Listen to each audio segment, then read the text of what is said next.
os clientes, né, as distribuidoras, os canais de TV, né, o pessoal que manda os produtos serem dublados, eles estavam começando a exigir que as crianças fossem dubladas por crianças. Eu falei igual o Cebolinha, quase, criança. E aí, tinha um menino que já dublava na época, quer dizer, alguns meninos já tinham começado a dublar ali no final dos anos 90, começo dos anos 2000, mas o menino que tinha a idade mais próxima da minha era o Thiago Keppelmeier, que é um pouco mais velho do que eu, que é o dublador do... Deixa eu lembrar aqui, do Rock Lee. Maneiríssimo.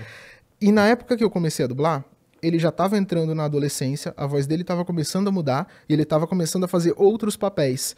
E como eu falei, na turma do curso infantil que eu fiz, foi um menino e 3 meninas que continuaram dublando, né? Os outros alunos, teve um ou outro que até começou a dublar um pouquinho, mas os pais desencanaram e eles não continuaram. Então, 3 meninas e um menino, eu tinha menos concorrência. Então, nos meus 2 primeiros anos de dublagem, eu dublei muita coisa, porque quase todo menino que aparecia, eu ia lá e dublava. E, o teatro me ensina sobre interpretação, o curso me ensina ali a técnica de estúdio, né?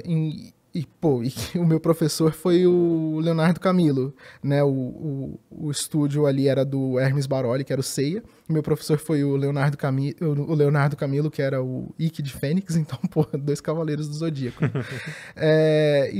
Eu aprendi muita coisa, só que você vai aprender mesmo fazendo.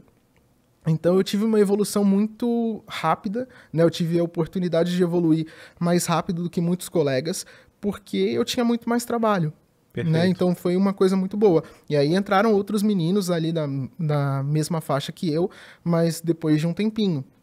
Então, eu tive essa oportunidade maravilhosa de fazer muita coisa, de ter essa experiência, justamente na época que precisava de criança e eu era o único menino. Eu vi que você foi a primeira voz, acho que era do Pablo, né, do Backyard. Sim. Cara, isso era um fenômeno, né?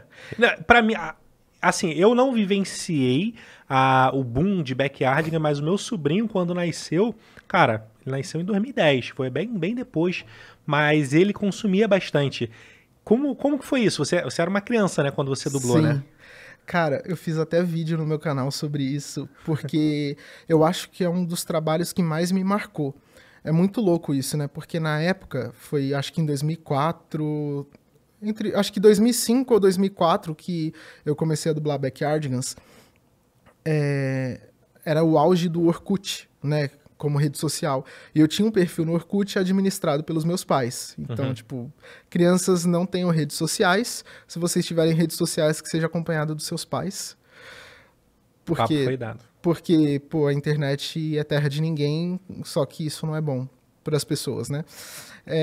E foi quando eu comecei a ter contato com o público.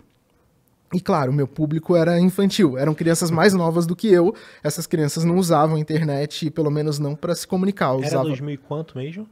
2005, por aí. Então ali você já tinha 10 anos. 10 anos, legal. Então tinha os pais das crianças que me encontravam na internet e mandavam mensagem falando que, o meu trabalho era muito importante pro filho deles. Na época, eu dublei muitos outros desenhos infantis, né? Mas eu acho que Backyardigans foi o que mais fez sucesso. Então tinha, um monte de desenho que tinha mensagem educativa.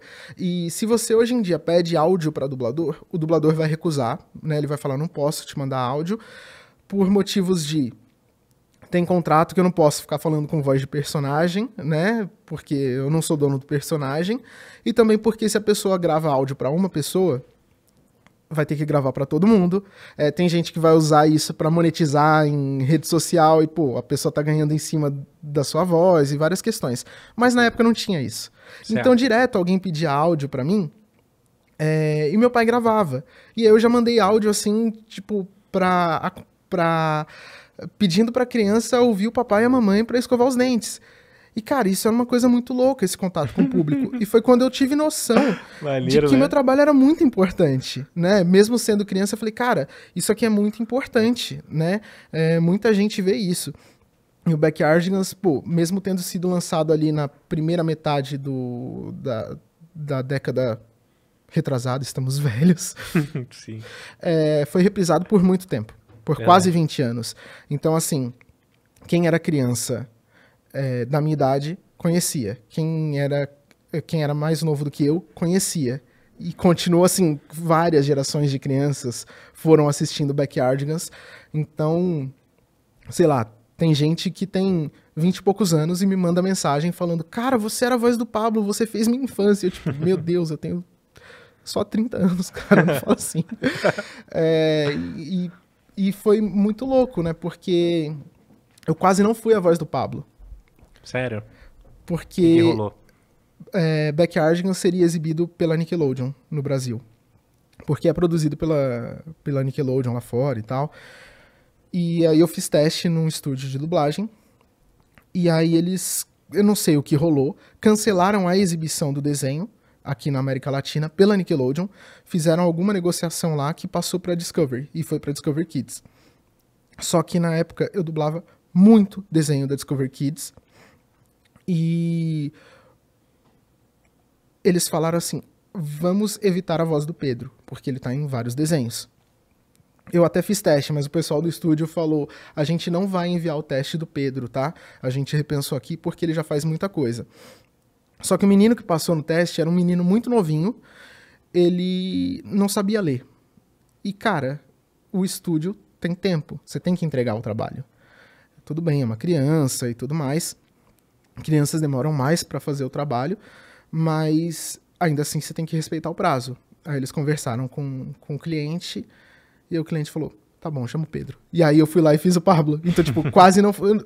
É engraçado que eu falo, pô, não era pra ser, mas talvez seja exatamente o oposto. Era pra ser, né? Porque eu fiz o teste 2 vezes, né?